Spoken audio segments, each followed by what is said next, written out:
और सिर का मतलब क्या होता है? ऊंच। और पैर का मतलब नीच। ऊंच और नीच के सिद्धांत पर जिस चारपाई का आविष्कार किया गया उसका नाम खटिया, खटिया वाला हथियार है। आप प्रैक्टिकल करके देख लीजिए, आपके दरवाजे पर अगर ये बिछी है तो एंटीना वाला आएगा तो इधर बैठेगा कि इधर बैठेगा? इधर नहीं बैठेगा ना। अच्छा, मान लिया उसके दरवाजे पर बैठा है, आप जाए तो किधर बैठेंगे? तब भी इधर बैठेंगे, नहीं अपने दरवाजे पर भी वहीं बैठेंगे, उसके दरवाजे पर भी वहीं। इसका आशय क्या हुआ? ऊंच और नीच के सिद्धांत पर। ऊंच और नीच का मतलब क्या हुआ? ऊंच का मतलब होता है सम्मान और नीच का मतलब क्या होता है? अपमान। सम्मान और अपमान के दृष्टिकोण से जिस हथियार का आविष्कार किया गया उस हथियार का नाम क्या है? खटिया। इसी नाते कभी कभी तमाम क्षेत्रों में हमारी माताएं बहनें जब बहुत नाराज होती हैं तो कहती तो हर खटिया निकल जाए। कहती है ना, खटिया निकल जाए, मतलब खटिया कहकर तब निकल रहा था जब मर जाता है ना। तो मारे गुस्सा कहती हैं कि तो हर खटिया निकल जाए। तो खटिया निकलने का आशय यही है, शुभ नहीं माना जाता, उसे अशुभ माना जाता है। तो ये जो है कैसा हथियार है? ऊंच नीच, सम्मान और अपमान का। शिव तो विद्वान थे ही, उन्होंने इस हथियार को क्या किया? रिजेक्ट कर दिया। ये हथियार खत्म। आपके मन में एक प्रश्न हो रहा होगा, अगर ये आर्यों ने चारपाई आविष्कार किया तो क्या इसके पहले हमारे देश में चारपाई नहीं होती थी? इसके पहले भी हमारे देश में चारपाई होती थी, लेकिन किस प्रकार से? जैसे आज टेंट हाउस की चारपाई होती है उस प्रकार से। क्या उसमें वरदान होता है? क्यों? क्या उधर मुड़वारी गुड़वारी होता है? उसमें ऊंच और नीच का भेदभाव होता है? जैसे टेंट हाउस की चारपाई होती है ऐसे हमारे पुरखों के समय में चारपाई होती थी। उस चारपाई को कहते थे समता मूलक चारपाई और इस चारपाई को कहते हैं विषमता मूलक चारपाई। ये दोनों में अंतर है। तो इस नाते जो है ये शिव ने क्या किया? इनके इस हथियार को क्या किया? फेल कर दिया। अब दूसरा हथियार बचा। ये जब शिव ने फेल कर दिया तो दूसरा हथियार, लोटिया का मतलब खान पान। जो हमारे खान पान में समता थी उसमें आर्यों ने विषमता पैदा करना चाहा। हमारे लोगों को डराकर धमकाकर जो लड़ाकू होते हैं, जो दुष्ट प्रवृत्ति के होते हैं, वो गैर लड़ाकू लोगों को, सीधे साधे लोगों को, भोले भाले लोगों को, मेहनत कश लोगों को डरा धमकाकर वो क्या करते हैं? उनके खान पान के आधार पर विषमता पैदा करने का काम करते हैं। हमारे लोगों को मिट्टी के बर्तन में खाने के लिए विवश किया गया। मिट्टी के बर्तन में क्यों? क्योंकि मिट्टी के बर्तन में इजी वे में बहुत आसानी से जीवाणु प्रवेश कर जाएंगे, भोजन खराब हो जाएगा। जो हमारे पुरखे सोने चांदी के बर्तन में खाते थे, ऐसे लोगों को, उनके हम लोग वंशज कहलाते हैं, हमारे लोगों को किसमें खाने के लिए विवश किया गया? मिट्टी के बर्तन में। उसका उदाहरण कैसे हम देखते हैं? आज भी हमारे देश में उदाहरण है। दिवाली के त्योहार आने से पहले हर बाजार में, सड़क किनारे, पटरियों पर मिट्टी के क्या बिकते हैं? मिट्टी के थाली बिकता है, गिलास बिकता है, जाता चकिया बिकता है। बिकता है नहीं बिकता है? ये प्रतीक है। और क्या बिकता है? चीनी के हाथी और घोड़े बिकते हैं। तो हाथी और घोड़े पहले ये लोग खाते थे, उनका मांस खाते थे, अश्वमेध यज्ञ करते थे, उसको भून कर खाते थे। आज उसको प्रतीक मान लेते हैं। जैसे कहते हैं मान लिया मूलधन 100 रुपया सवाल हल करना हुआ, तो उस प्रकार से चीनी के हाथी घोड़े को मान लेते हैं कि वही खा रहे हैं, काम चलाते हैं।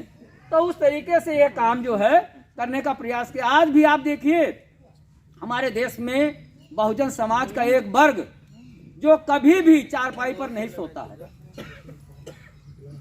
कभी भी इस बर्तन में जिसमें आप खाना खाते हैं उसमें नहीं खाता है। और वो गांव में पाया जाता है, शहर के बाहर पाया जाता है, गांव में किसी बाग में, किसी नहर किनारे पाया जाता है। जिसे आप कहते हैं, क्या कहते हैं, कंकाली कहते हैं, ट्राइबल कहते हैं, नट कहते हैं, तमाम कहते नहीं है। कभी उनको जमीन पर सोते हुए देखा है? एक बार हमारे एक पत्रकार मित्र थे, तो उनसे हमने कहा यार इनका इंटरव्यू लेना है। जब इंटरव्यू लेने गए तो उनके यहाँ एक पढ़ा लिखा व्यक्ति मिला, इतिहास जानने वाला व्यक्ति मिला। उसने कहा सर हमने संकल्प लिया है, मैं राणा प्रताप की औलाद हूं, मैंने संकल्प लिया है जब तक हम विजय प्राप्त नहीं कर लेंगे विदेशी यारियों से तब तक हम जमीन पर लेटेंगे, ये मेरा संकल्प है। इतना बड़ा इतिहास वो व्यक्ति जानता था कि जब तक हम अपने इस देश की धरती पर अपना शासन स्थापित नहीं करेंगे तब तक हम चारपाई पर नहीं लेटेंगे, तब तक हम जो है अच्छा भोजन नहीं करेंगे, हम लोग आदिवासियों जैसा जीवन बिताएंगे। इस तरीके से उसने ये बात बताई। आप जानते हैं कि प्राचीन काल में एक होता था मेडिकेटेड मेटल, आज भी होता है औषधयुक्त धातु। औषधयुक्त धातु क्या है? जैसे कहते हैं सोने चांदी के बर्तन में खाना खाना और लोहे के बर्तन में खाना खाना, तांबे के बर्तन में पानी पीना। प्राचीन काल में भी लोग तांबे के बर्तन में पानी पीते थे, आज भी पीते हैं। और तांबे के बर्तन में पानी पीने से उनको कहते हैं किडनी लीवर ये सब कोई प्रॉब्लम नहीं होती है। उसी प्रकार से जो है कहते हैं जब माताएं, चाहे वो बथुआ का हो, चाहे वो जो है क्या कहते हैं सोया मेथी पालक का हो, चाहे चने का साग बनाना हो तो किस में बनाती हैं? लोहे की कढ़ाई में। क्यों बनाया जाता है? लोहे की कढ़ाई में बनाने से भरपूर आयरन मिलता है। ये मेडिकेटेड मेटल है, ये पहले भी था आज भी था, लेकिन लोहे के बर्तन में हम खाना नहीं खा सकते हैं, लोहे के बर्तन में खाना पका कर रख नहीं सकते हैं। इसलिए ये सारी चीजें जो है आर्यों ने बलात् हम लोगों के साथ बदलने का काम किया, लेकिन हमारे प्रधान सेनापति ने इनके इस हथियार को रिजेक्ट कर दिया। कहा ये हमारे यहाँ फूट डालो राज करो नहीं चलेगा। इतिहास से आप लोगों को गुमराह किया गया है। क्या कहा गया है कि फूटो अंग्रेजों की पॉलिसी थी। ये बिल्कुल फाल्स स्लोगन है, ये बिल्कुल गलत प्रचार है। फूट डालो राज करो की रणनीति बनाई थी आर्यों ने, और हमारे देश में जो है आर्यों ने फूट डालो राज करो की नीति बनाई। हमारे देश में अंग्रेज आए तो कहा गया अंग्रेजों भारत छोड़ो, लेकिन आर्य आए कभी नारा नहीं लगा आर्यो भारत छोड़ो। मुगल आए कभी नारा नहीं लगा मुगलों भारत छोड़ो, क्योंकि जिनसे इन लोगों ने समझौता कर लिया। मुगलों ने क्या चलाया? दीन इलाही, समझौता कर लिया, अपने बहू बेटियों को और मुगलों के हाथ सौंप करके इन्होंने समझौता कर लिया है।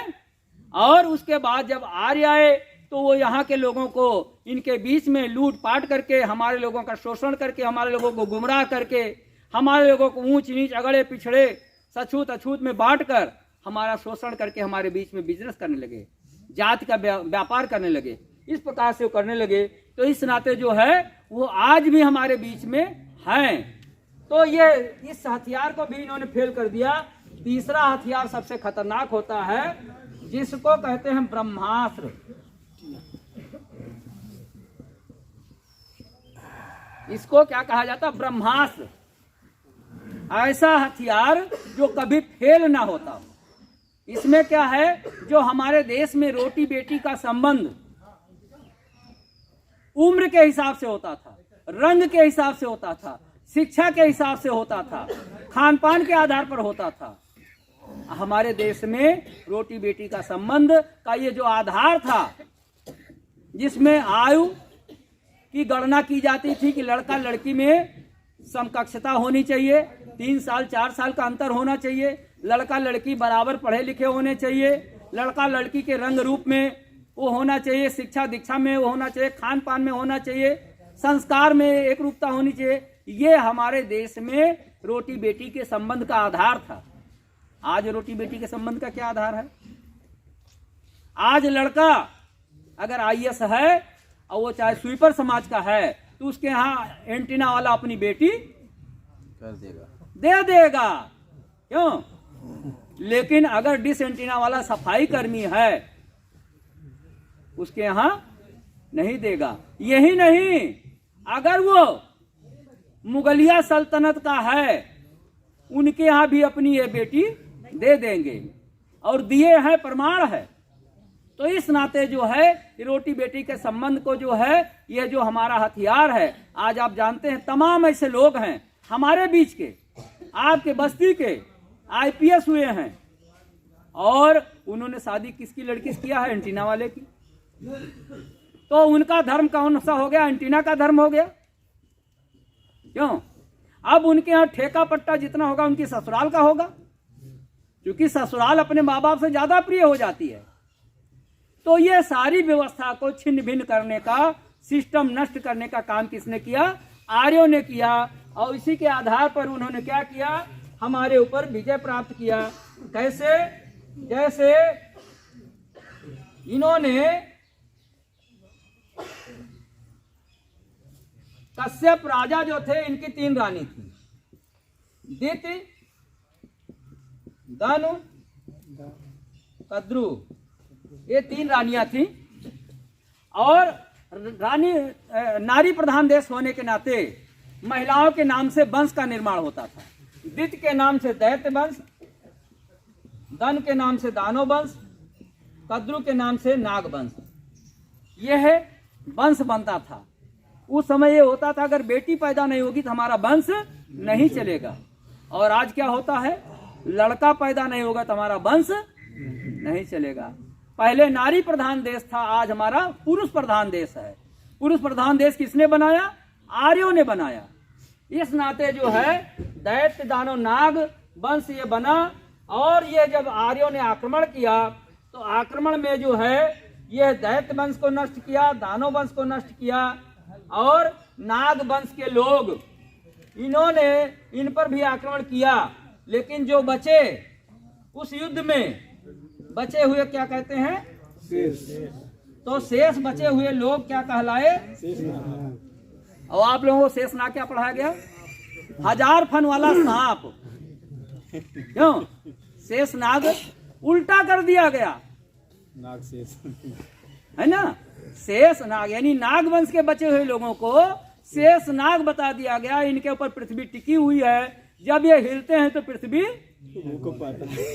और ये यथार्थ है। नाग वंश के लोग, जिसे बहुजन समाज के लोग कहते हैं, जब ये क्रांति करते हैं तो उनको पृथ्वी हिलती हुई दिखाई पड़ती है। और तब हमारे देश में गणेश जी दूध पीने लगते हैं। नाना प्रकार की योजनाएं उनकी चल पड़ती हैं। कभी सिलबट्टा में कौन निकल आता है? माता जी निकल आती हैं। कभी जो है कहते हैं कि अगर अपने भाई को जलेबी नहीं खिलाओगे तो आपका भाई मर जाएगा। कभी आंख में काजल लगा लो, नहीं पत्थर के हो जाओगे।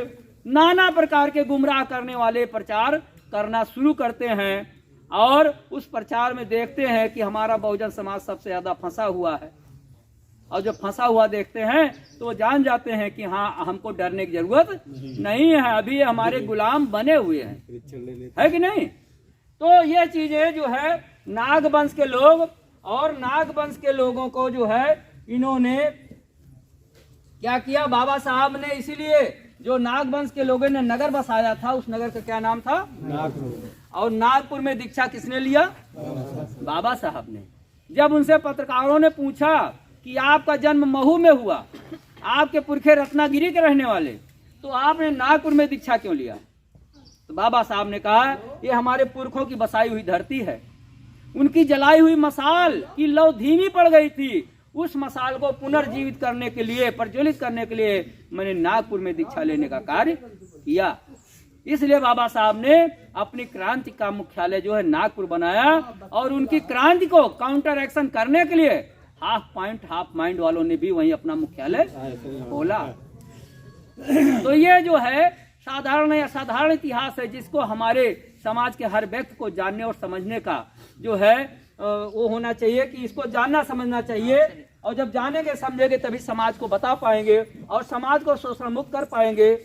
आर्य लोग जो है अपने उस बिटिया रूपी हथियार को लेकर आए और कश्यप से कहा कि भाई आप इससे विवाह कर लीजिए। वो कौन सी थी? उस कन्या का क्या नाम था? पार्वती। दक्ष प्रजापति, हाँ, दक्ष प्रजापति की पुत्री का नाम था पार्वती। जो हिमालय के राजा दक्ष प्रजापति थे उनका नाम था पार्वती। पार्वती को लेकर आए आर्य, तो सबसे पहले इनको सौंपा कश्यप को। तो कश्यप ने कहा मेरे पास 3 रानियां, मुझे और की जरूरत नहीं है। तो कहा अरे जैसे 3 है इसे एक और रख लीजिए, ये बहुत होनहार है, अगर इससे विवाह कर लेंगे तो आपका राज दिन दूना रात चौगुना विकसित होगा।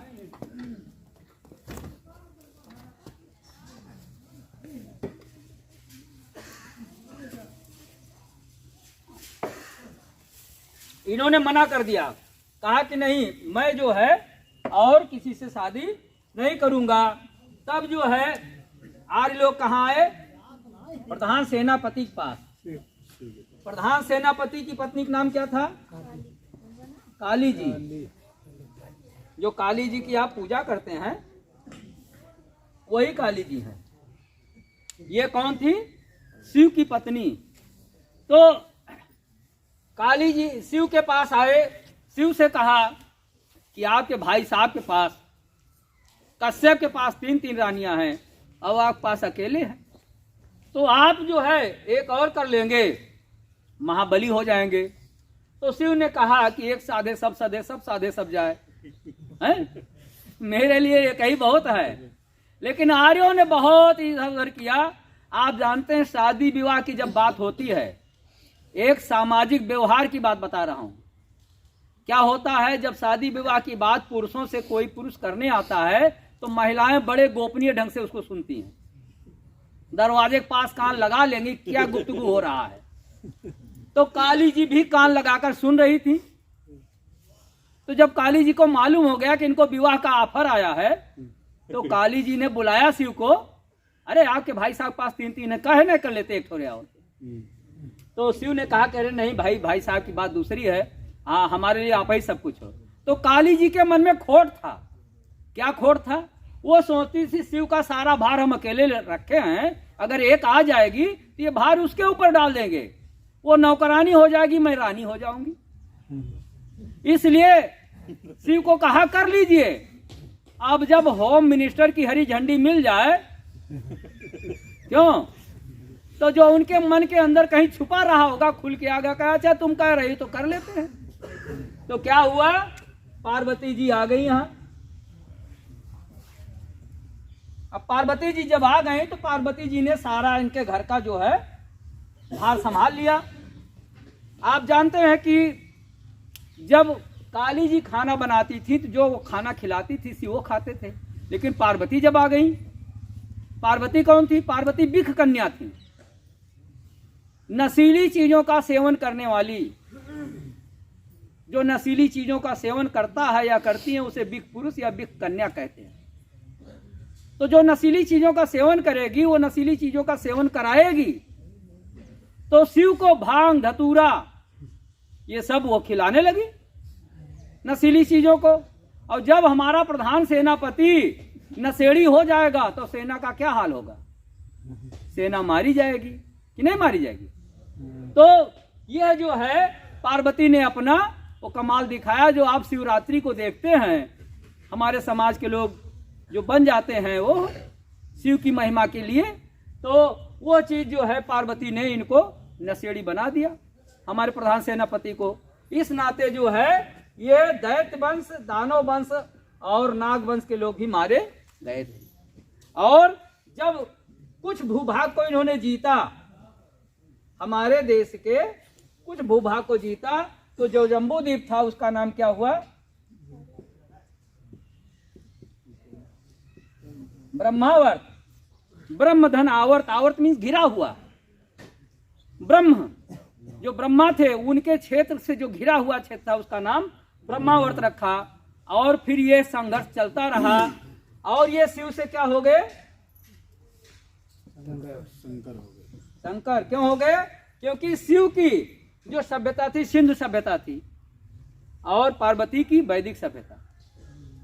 पार्वती मूल निवासी थी, विदेशी नहीं थी, लेकिन डराकर धमकाकर गुमराह करके लोभ लालच देकर, जैसे आज हमारे लोग, क्यों एक तरफ स्वामी जी हैं तो एक तरफ केशव जी हैं। क्यों क्यों? एक ही घर के एक तरफ स्वामी जी दहाड़ रहे हैं, एक तरफ केशव जी जो है चक्की चला रहे हैं। तो ऐसे ही उस समय भी था। लोग कहते अरे यार पार्वती अपने यहाँ की थी तो वहां कैसे चली गई, नशेड़ी कैसे हो गई? ऐसे ही हो गई केशव जी जैसे लोग नशेड़ी हो जाते हैं। तो वो कार्य करने लगी। तो इस प्रकार से जो है ये संकर माने मिक्सचर, मिक्स सभ्यता के हो गए। और जिसके फलस्वरूप ये हुआ, उसके बाद ये युद्ध जारी रहा। और जब 260 राजनगर को इन्होंने जीत लिया, इतने बड़े भूभाग को जीत लिया, तो शंकर से हो गए भोलेनाथ। भूल गया सब कुछ, याद नहीं अब कुछ। और तब हमारे इस देश का नाम क्या हुआ? आर्याव्रत। और आर्याव्रत कब हुआ? 1500 ईसा पूर्व में। जब आर्याव्रत हो गया तब इन्होंने कहा कि अब इन पर शासन करने के लिए हमारे नियम और कानून व्यवहार में होने चाहिए। उस व्यवहार में लाने के लिए इन्होंने एक काल्पनिक ग्रंथ क्या बनाया? ऋग्वेद। जो वर्तमान में ऋग्वेद है, उसके ऋग्वेद में जो है इन्होंने क्या बनाया? चतुर्वर्णी व्यवस्था। चतुर्वर्णी व्यवस्था बनाया। इस चतुर्वर्णी व्यवस्था में क्या है? नंबर 1 ब्राह्मण, नंबर 2 क्षत्रिय, नंबर 3 वैश्य और नंबर 4 शूद्र। ये 4 वर्णों को उन्होंने बनाया और इन 4 वर्णों को अलग अलग उन्होंने कार्य सौंपा। ब्राह्मण को शिक्षा का ठेका दे दिया, क्षत्रिय को रक्षा, वैश्य को संपत्ति और शूद्र को सेवा करोगे तो मेवा पाओगे। तो शिक्षा, रक्षा, संपत्ति पर कब्जा करने वाले वो क्या बन गए? हमारे देश के मालिक बन गए। और जो मालिक थे वो क्या हो गए? गुलाम हो गए। मालिक क्यों हुए? क्योंकि शिक्षा, रक्षा, संपत्ति पर उनका अधिकार हो गया। इनका अधिकार हो गया, ये मालिक हो गए। और जो गुलाम थे इनके पास अधिकार के बजाय क्या हो गया? कर्तव्य आ गया। ये ड्यूटी करेंगे, खेती या ये करेंगे, काटेंगे वो, रखवाली ये करेंगे, फल वो ले जाएंगे तोड़कर। तो जिन अधिकारों के बलबूते पर ये मालिक बने, वो कौन से अधिकार हैं? उन्हीं अधिकारों को मौलिक अधिकार कहा गया, फंडामेंटल राइट कहा गया, historical fundamental rights. Historical fundamental क्या राइट है? शिक्षा, रक्षा और संपत्ति। तो जिन मौलिक अधिकारों को इन्होंने हमसे छीना है, उन्हीं मौलिक अधिकारों को हमें इनसे वापस लेना है। तो कैसे लेंगे? उसके लिए घंटी बजाएंगे कि संघर्ष करेंगे? संघर्ष करना पड़ेगा। और संघर्ष अकेले करेंगे कि मिलकर करेंगे? मिलकर करेंगे। तो हमको एक समिति बनानी पड़ेगी और समिति के द्वारा जब संघर्ष करेंगे तो हमारे मौलिक अधिकार वापस आएंगे। और इन्हीं मौलिक अधिकारों को वापस लाने के लिए जिस समिति का गठन किया गया है उसी का नाम है मौलिक अधिकार संघर्ष समिति। उसी को संक्षेप में मास कहा जाता है, क्योंकि मौलिक अधिकार जो है वो किसी प्रदेश की समस्या नहीं है, ये पूरे देश की समस्या है। कश्मीर से कन्याकुमारी तक, जामनगर से कोहिमा तक फंडामेंटल राइट्स की प्रॉब्लम है। तो पूरे देश में इसके जगह जगह जो है यूनिट अगर तैयार होगी तभी ये हमें वापस मिलेगा। और अगर ये आपको ठीक लग रहा है, वैधानिक लग रहा है, व्यवहारिक लग रहा है, सैद्धांतिक लग रहा है, तो आपकी ड्यूटी क्या है? आपकी ड्यूटी ये है कि मौलिक अधिकार संघर्ष समिति के कारवां में शामिल होकर इसके कारवां को आगे बढ़ाएं। इसमें ग्राम सभा लेवल पर, ब्लॉक लेवल पर, तहसील लेवल पर इसकी टीम तैयार करें। और हर टीम में जो है कम से कम 10 लोग अगर तैयार हो जाएंगे तो पूरे देश में आप जितना समय चाहेंगे उतने समय के अंदर आपके मौलिक अधिकार आपको वापस मिल जाएंगे। अन्यथा जो है हम लोग जो है इस मिक्सचर व्यवस्था में ऐसे ही बने रहेंगे। आप जानते हैं कि ये जो है चतुर्वर्णी व्यवस्था का निर्माण कैसे हुआ। ये बहुत महत्वपूर्ण है। ये चतुर्वर्णी व्यवस्था के लिए उसमें लिखा गया है, ऋग्वेद के पुरुष सूक्त के 90वें सूत्र में लिखा गया है, एक व्यक्ति था, उस व्यक्ति के मुंह से जो पैदा हुआ उसका नाम क्या है? ब्राह्मण, ब्रह्मा नहीं। एक व्यक्ति था जिसके मुंह से ब्राह्मण पैदा हुआ, और हाथ से भुजाओं से क्षत्रिय पैदा हुआ, उधर से वैश्य पैदा हुआ, और पैर से शूद्र पैदा हुआ। यानी वो व्यक्ति जो है, वह व्यक्ति पुरुष नहीं था, बच्चा पैदा करने वाली मशीन थी, है कि नहीं? क्योंकि मशीनी जो है चाहे मुंह से पैदा करे, चाहे हाथ से पैदा करे, चाहे पेट से पैदा करे, चाहे पैर से पैदा करे। वरना पूरी दुनिया में इन्होंने जितना चीजें लिखा है, पूरी दुनिया के लोग उस झूठ को आज तक काट नहीं पाए। इतना बड़ा झूठ लिख दिया, मुंह से कहीं बच्चा पैदा होता है? दुनिया के लोग कहते हैं यार गजब भारत का जो है विज्ञान है, मुंह से बच्चा पैदा कर रहे हैं, हाथ से बच्चा पैदा कर रहे हैं, यहां से बच्चा पैदा कर रहे हैं, पैर से बच्चा पैदा कर रहे हैं। इतना बड़ा झूठ दुनिया में आज तक इस झूठ की बराबरी कोई कर नहीं पाया है। तो ये, और इस व्यक्ति का क्या नाम था? ब्रह्मा। इसने मुंह से पैदा किया। तो जब मुंह से पैदा किया, इन तीनों लोगों ने फिर इसको क्या कहा? उल्टा पैदा हुआ है, हैं? इसलिए कहा, इसको कहा पै लगी। पै माने दोष, पाप। ये पापी है, दोषी है। क्यों? क्योंकि यह उल्टा पैदा हुआ है। कोई चीज खाया जाता है, खाने के बाद नीचे से निकलता है, क्यों? और जब हजम नहीं होता है तो उल्टी हो जाता है, ऊपर से निकल आता है कि नहीं? इसका मतलब जो खाया इसको हजम नहीं हुआ, तो ऊपर से जो उल्टी होने के नाते पैदा हुआ, वो कौन है? इसलिए कहा पै लगी, इसको पै लगा है। तो चूंकि ये शिक्षा का ठेकेदार था, ये शिक्षा का ठेकेदार था, कुछ दिनों तक ये शब्द का अर्थ नहीं जान पाया, क्योंकि भाषा का बड़ा ही वो होता है, लोग जान नहीं पाते हैं। कभी कभी किसी को कह दीजिए, जैसे एक हमारे मित्र थे, हमारे यहाँ कॉलेज में प्रिंसिपल होकर आए, और मैंने कहा कि सर कुछ भी हो आप सर्वगुण संपन्न हैं। तो पहले तो बहुत खुश हुए, कहीं ना रे भाई अब आप हमको पहचानते हैं, संपन्न हैं। उसके बाद जब गए वहां से निकलकर हमारे ऑफिस से, तो एक प्रोफेसर ने उनको कहा सर आपको उसने साहित्य भाषा में गाली दिया, वो आप खुश हो गए? कहीं क्या मतलब? कहीं सर्वगुण संपन्न होने का मतलब आप चोर भी हैं, डकैत भी हैं, चरित्रहीन भी हैं, उसको सर्वगुण संपन्न कहा जाता है। अब जो नहीं जानता वो तो खुश हो जाएगा, क्यों? साहित्य वो विधा है कि आप ऐसी भाषा का प्रयोग कर दीजिए, सामने वाला नहीं जानेगा और जूता पड़ गया उसको, क्यों? तो जब हमने कहा आप तो सर्वगुण संपन्न हैं, कहीं अरे भाई ये तो सब ऊपर वाले की देन है। तो ऐसे ही जो है, इसको लोगों ने जब पै लगी कहा, तो कुछ दिन सुनता रहा। उसके बाद में शिक्षा ठेकेदार था, कहीं पै माने पाप लगा है मुझको, अरे नालायक। तब इसने क्या किया, पै लगी को दुरुस्त किया, और पै लगी को इसने कर दिया पांव लागी। और तब से सब क्या करने लगे? पांव लागी करने लगे। पांव माने पैर पे लागो, है कि नहीं? और पैर लगने वाला, पैर छूने वाला नीच, और पैर छुआने वाला ऊंच। इसने दो श्रेणी बना दिया, ये तीनों नीच है, ये अकेला ऊंच है।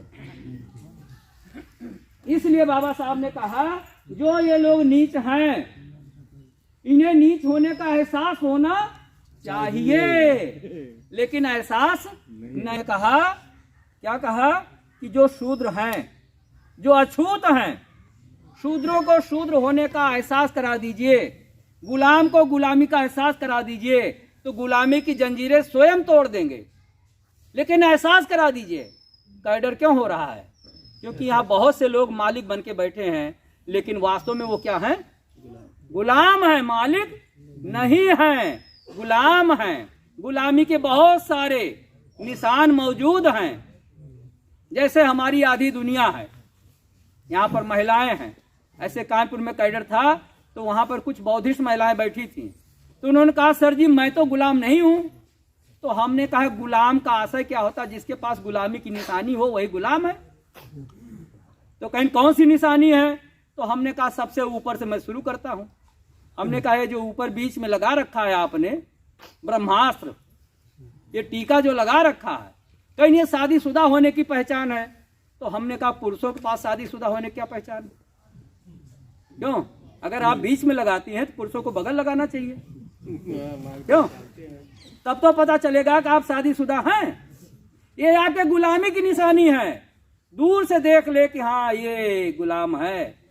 हमका पहला निशानी, हमका दूसरी निशानी क्या है? ये कान और नाक छेद देना। गुलामों का ये छेद दिया जाता है, निशानी हो जाती है। जैसे बछवा को जब बैल बनाना होता है तो कंट्रोल करने के लिए क्या किया जाता है? लगाम लगाया जाता है ना। ऐसे आप लोग कंट्रोल करने के लिए छेद दिया गया है। और महिलाएं, इसको कहा जाता है जब ज्यादा दिनों तक गुलामी बनी रहती है तो गुलामी में आनंद आने लगता है ना?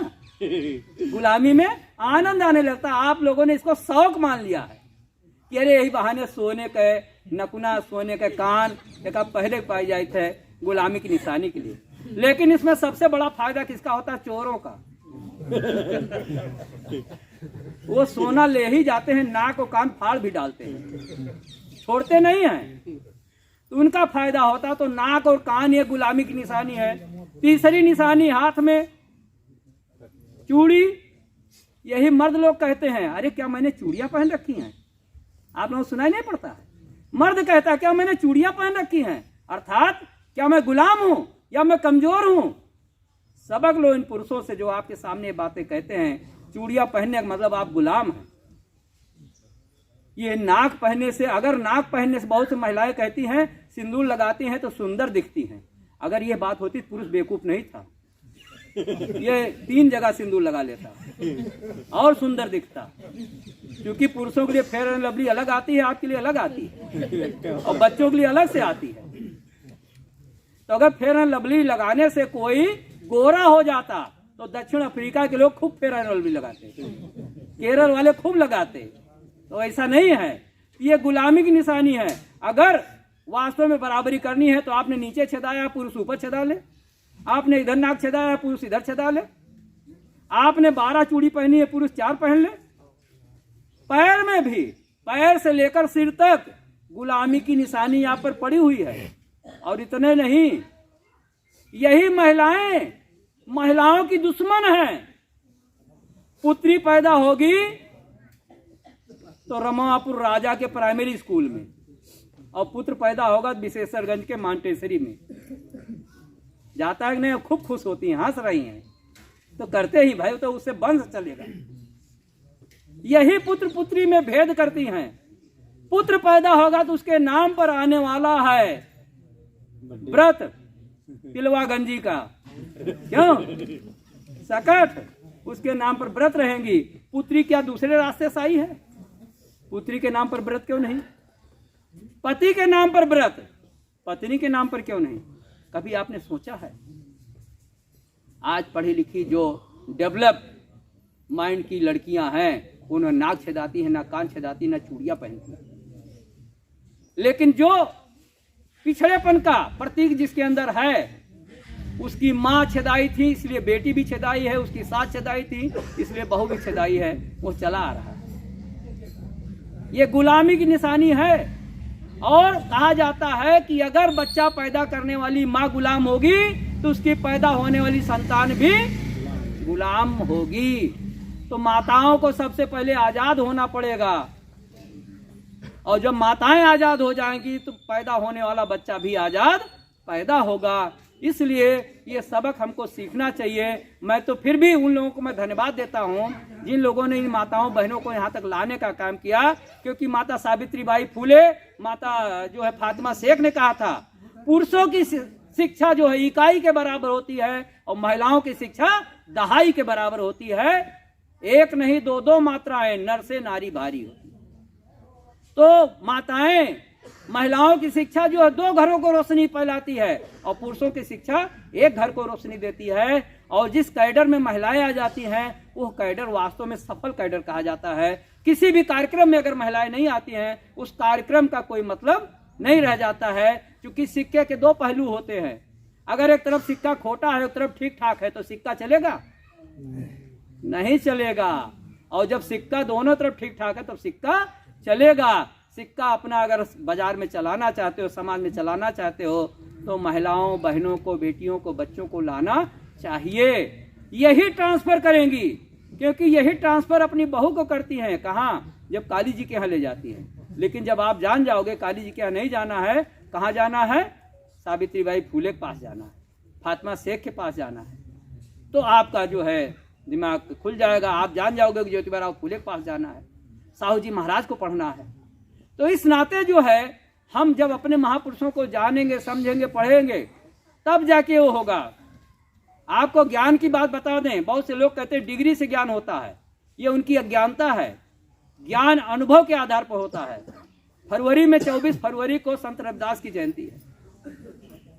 संत रविदास काशी में पैदा हुए थे, कबीर साहब भी वहीं पैदा हुए। संत रविदास का एक बार वहां पर काशी के ब्राह्मणों से शास्त्रार्थ प्राय होता था, ब्राह्मण हार जाते थे। फिर ब्राह्मणों ने कहा, आखिरी बार मैं आपसे शास्त्रार्थ करना चाहता हूं, इसके बाद हम जीवन में शास्त्रार्थ नहीं करेंगे। तो रविदास ने कहा, ठीक है, कर लीजिए शास्त्रार्थ। तो जब आए तो वहां पर कहा कि रविदास जी प्रश्न करिए, हम उत्तर देंगे। तो रविदास ने कहा, आप प्रश्न करिए। तुम कहा, नहीं आप करिए। तो रविदास ने कहा, ठीक है। तो उन्होंने एक प्लेट में बालू मंगाया और कहा, जो कार्य मैं बंद आंखों से करूं, वही कार्य आपको खुली आंखों से करना है। सारे ब्राह्मणों ने कहा, इसमें कौन सी बड़ी बात है, बिल्कुल कर लेंगे, आप करके दिखाइए। तो रविदास ने क्या किया, दोनों हाथ में बालू लिया, आंख बंद करके इसे डालने लगे बंद आंखों पर। इसमें कौन सी बड़ी बात? कहा, यही काम आपको खुली आंखों से करना है। खुली आंख में कोई बालू डालेगा? सारे एंटीना वाले डिस एंटीना वाले हो गए और रविदास के चरणों में गिर पड़े और कहा कि आज के बाद हम आपसे शास्त्रार्थ नहीं करेंगे। और उन्होंने अपने अपमान का बदला राजस्थान में जाकर संत रविदास की हत्या करके की। उनकी हत्या करके उनका पेट फाड़कर उसके अंदर जनेऊ डाल दिया। उसके बाद दिखाया कि राजा जो है ये भगवान के इतने भक्त थे कि इनके अंदर जनेऊ जो है समाया हुआ।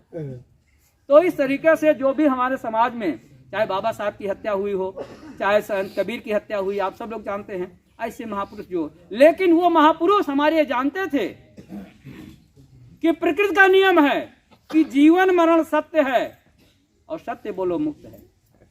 वो नहीं सत्य है जो आप अयोध्या जाते समय कहते हैं। अगर वो सत्य है तो किसी छठी बरही में जाके आजमा लो, टेस्ट कर लो। छठी बरही हो या जो है शादी विवाह हो, ससुराल चले जाओ और कह दो, क्यों भैया राम नाम तो सत्य है, उसी दिन रिश्ता खत्म हो जाएगा।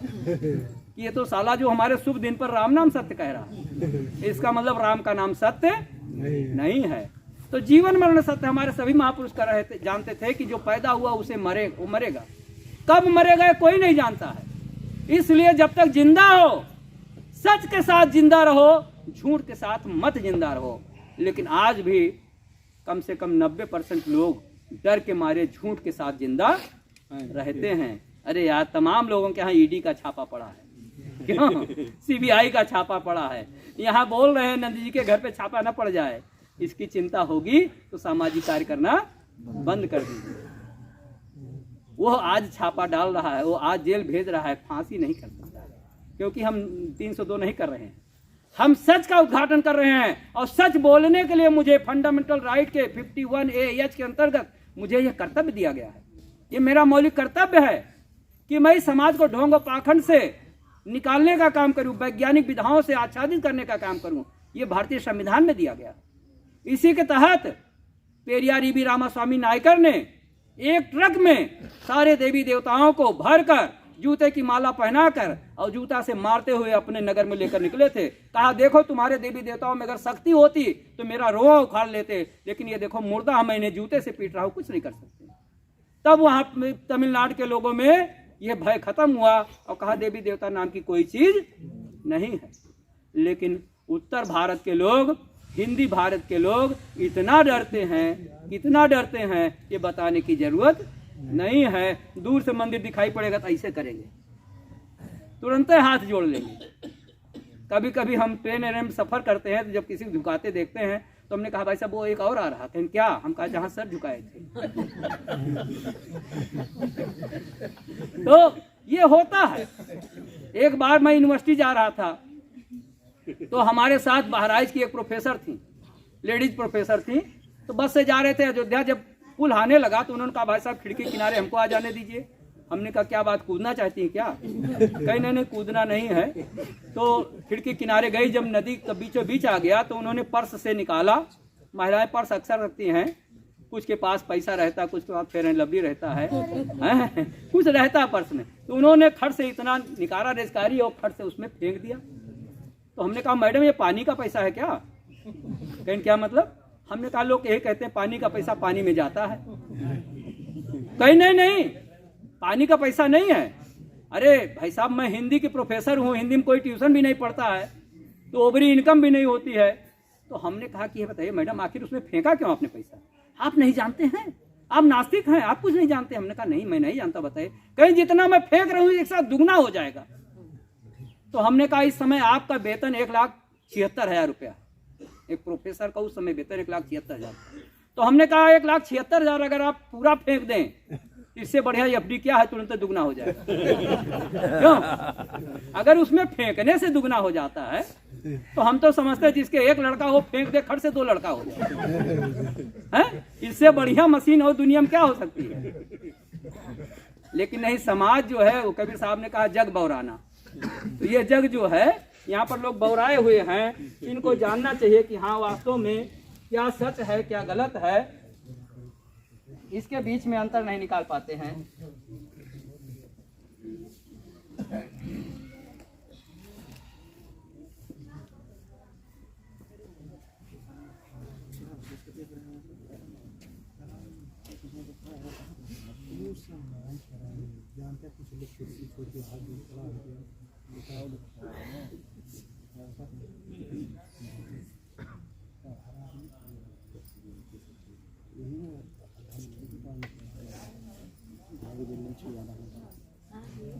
फड़ व्यवस्था के बाद फिर कौन सी व्यवस्था बनी?